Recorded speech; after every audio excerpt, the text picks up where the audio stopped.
अहमद साहब, ये जो सिचुएशन है, तीनों से एक ही सवाल से आगाज़ करूंगी। ईरान अब कह रहा है कि जो हमले हुए हैं रिसेंट, और जो ईरान की तरफ से भी हमले हुए हैं, इसके बाद ये जो जंग बंदी है ये बेमानी हो जाती है। बड़ी कन्फ्यूजन है कि एक तरफ मुज़ाकरात की 60 डेज़ की ब्रैकेट खोलने की बात की जाती है, यूरेनियम की अफजोदगी कैसे होगी, ख़त्म क्या होगा, किस मुल्क के पास जाएगी, उस पर बात की जाती है। ट्रम्प साहब होपफुल दिखाई देते हैं, तो वेरी नेक्स्ट डे जो है वो हमले हो जाते हैं। की तरफ से ज़्यादा है। जी बहुत शुक्रिया। देखें, जहाँ तक ये नेगोशिएशंस की बात है या पीस टॉक की बात है, तो इसमें दोनों जो प्रिंसिपल एक्टर्स हैं, जिसमें ईरान और अमेरिका शामिल हैं, इनमें से कोई भी अभी तक जो नेगोशिएशन टेबल है उससे ऑफिशियली पीछे नहीं हटा, या ये हम बात नहीं कर सकते कि नेगोशिएशन जो है वो डेड हो गई हैं। निगोसिएशंस अभी भी कंटिन्यूड हैं। जो अपाची हेलीकॉप्टर पे अटैक और उसके बाद जो एक चेन रिएक्शन हुआ है, उसमें अभी जो एयर स्पेस फोर्सेस मैगजीन है यूएस का, उसके मुताबिक वो ये कह रहे हैं कि जो अमेरिकन पेंटागन के सोर्सेज हैं उनका भी कंसेंसस इस बात के ऊपर है कि ये एक एक्सीडेंटल फायर थी।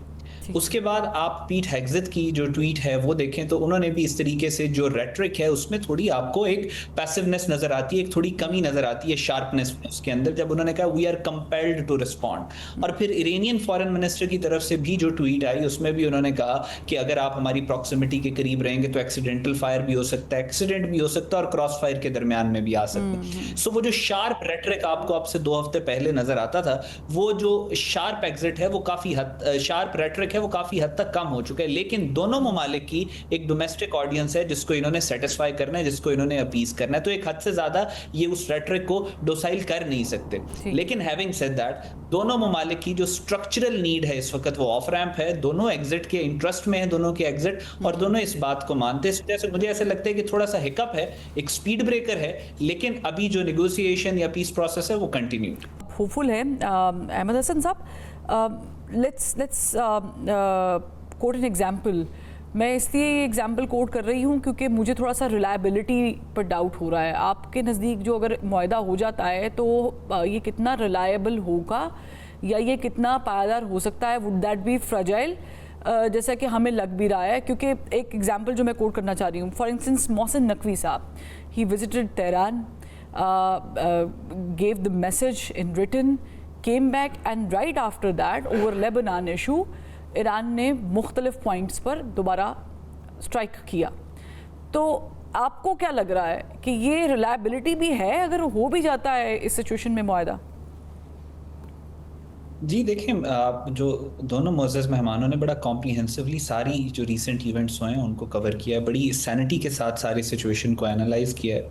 आपका जो क्वेश्चन है उसमें जो आप इसकी रिलायबिलिटी की, मुआहदे की क्रेडिबिलिटी की जो बात कर रही हैं, वो डिपेंड करता है कि हम मुआहदे के स्कोप को किस हद तक महदूद करके देखते हैं।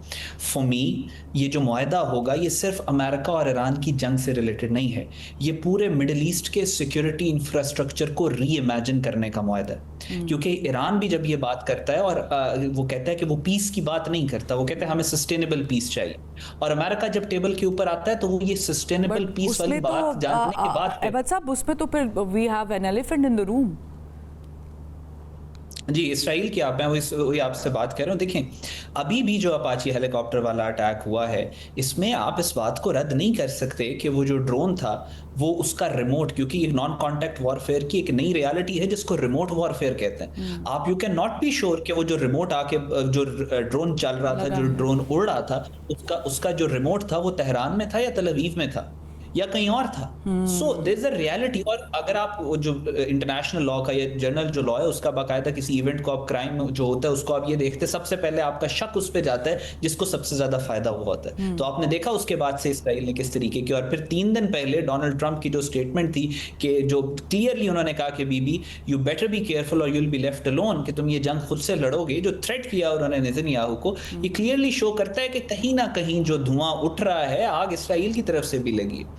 सो इस सारी सिचुएशन के अंदर आई थिंक इतना आसान नहीं है किसी नेगोशिएटेड पीस के फ्रेमवर्क को रीच करना। एक लंबा लेंथी प्रोसेस है जो मुझे ऐसा लगता है कि फेजेस में होगा, लेकिन over the period of time अगले आने वाले 10-15 साल में जो चेंजेस मिडिल ईस्ट में आ रही हैं, उन चेंजेस को देखते हुए जो इसराइल की स्ट्रेटेजिक स्पेस ऑफ एग्जिस्टेंस है वो बहुत ज्यादा श्रिंक हो चुकी है। सो जो एलिफेंट इन द रूम है वो बड़ी तेजी से माउस इन द रूम बनता चला जा रहा है। सो इस वजह से आई बिलीव कि आई थिंक ये चीजें जो है वो आगे की तरफ जाएंगी, क्योंकि अमेरिका की भी रिक्वायरमेंट ये है कि मिडिल ईस्ट के अंदर कोई ऐसा सिक्योरिटी फ्रेमवर्क आए कि अमेरिका की इन्वॉल्वमेंट और फाइनेंशियल जो एड है वो कम हो, और ईरान की भी ये रिक्वायरमेंट है और मिडिल ईस्ट के तमाम ममालिक की ये रिक्वायरमेंट है। सो इस वजह से I am very positive about this peace process. ठीक, अच्छा मैं एक ब्रेक पे जाना चाहूंगी।